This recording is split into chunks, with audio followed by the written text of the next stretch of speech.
오늘 말씀은 느헤미야 10장 1절에서 39절까지 말씀인데요.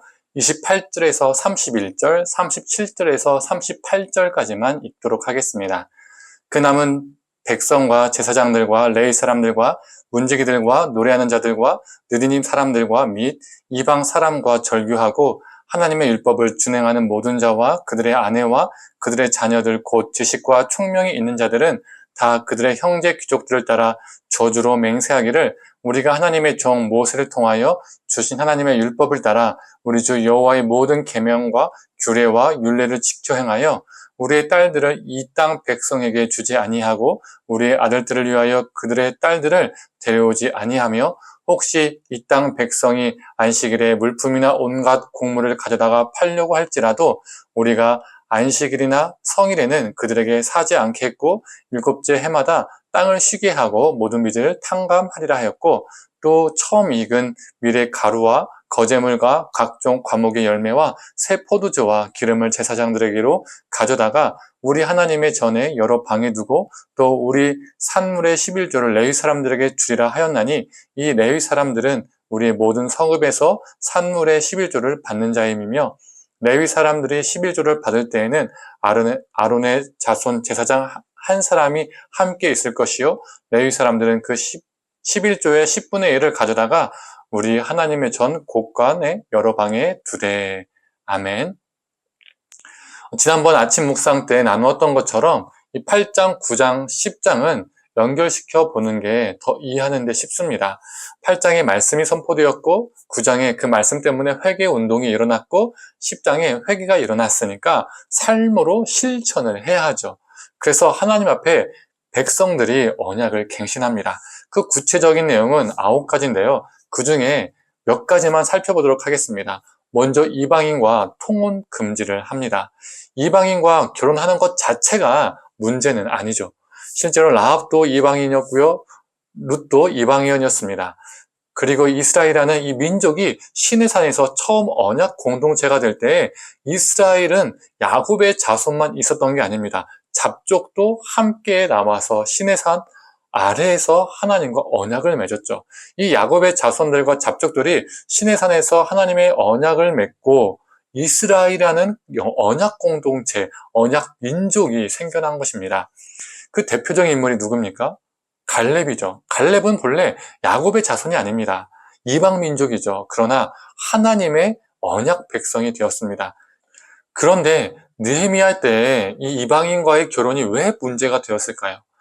자신들의 이권과 이익, 권리를 차지하기 위해서 통혼을 했습니다. 또 그 통혼을 통해서 이방 문화와 종교를 흡수했습니다. 그래서 문제가 되었던 것이죠. 그 문제를 이제 끊어내겠다라고 결단을 했습니다. 두 번째로 안식일 준수와 안식년 준수입니다. 안식일에 남종과 여종, 가축을 쉬게 해야 하는데 그래서 그들에게 쉼과 생명을 허락해 줘야 하는데 돈을 더 벌겠다라고 계속 일을 시킨 겁니다.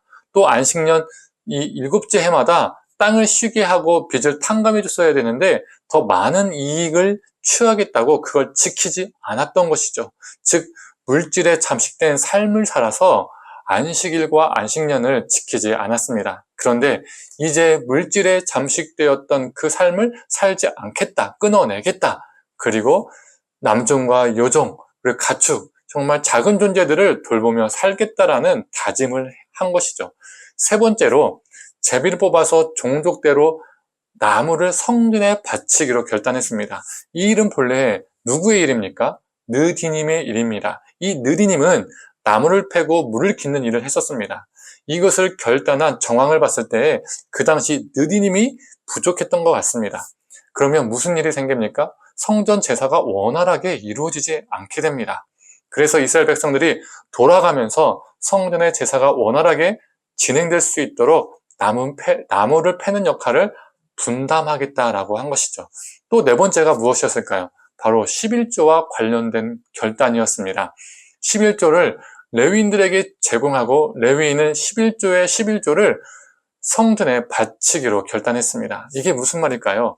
이 포로 귀한 자들이 11조를 제대로 지금까지 잘 내지 않았다는 겁니다. 이 문제를 다룬 성경이 어떤 성경일까요? 바로 말라기입니다.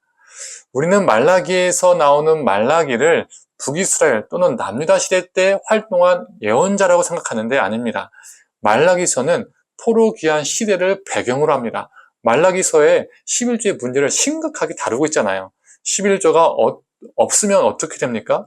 레위인과 고아와 과부 같은 사람들이 생존의 위협을 경험하게 되죠.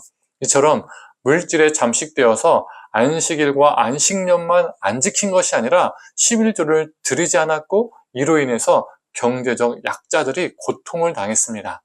이렇게 말씀을 듣고 자신들의 죄를 자복한 귀한 자들은 행동으로 삶을 돌이켰습니다. 말로만, 입술로만 용서해 주세요 이렇게 하지 않았다는 거죠.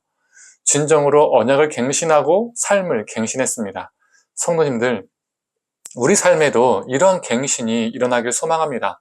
말씀을 듣고 불편하다고 거부하는 것이 아니라 그 말씀이 불편해도 찔려도 부담스러워도 내 심령에 받아들이고 그 안에서 통회와 자복이 일어나고 또 단순히 입술로만 용서해 주세요라고 고백하는 것이 아니라 진정한 삶의 변화로 이루어지기를 소망합니다. 하나님의 말씀 앞에 우리 삶이 갱신되기를 간절히 원합니다. 이 시간 함께 기도하도록 하겠습니다. 하나님, 말씀 앞에 포로 귀한 자들은 언약을 갱신했습니다. 자신의 삶을 결단했습니다. 하나님, 그 삶을 돌이켰습니다. 하나님, 우리도 하나님께서 말씀하실 때 우리에게 찔림이 있을 때 입술로만 용서해달라고 고백하는 것이 아니라 우리의 그 용서가 우리의 고백이 머리와 입술에서만 끝나는 것이 아니라 삶의 실천으로 나가게 하여 주시옵소서. 그래서 이전과 다른 삶을 살아내는 하나님께서 기뻐하시는 삶을 살아내는 우리가 되게 하여 주시옵소서. 감사드리며 사랑에 만나신 예수님의 이름으로 기도드립니다. 아멘.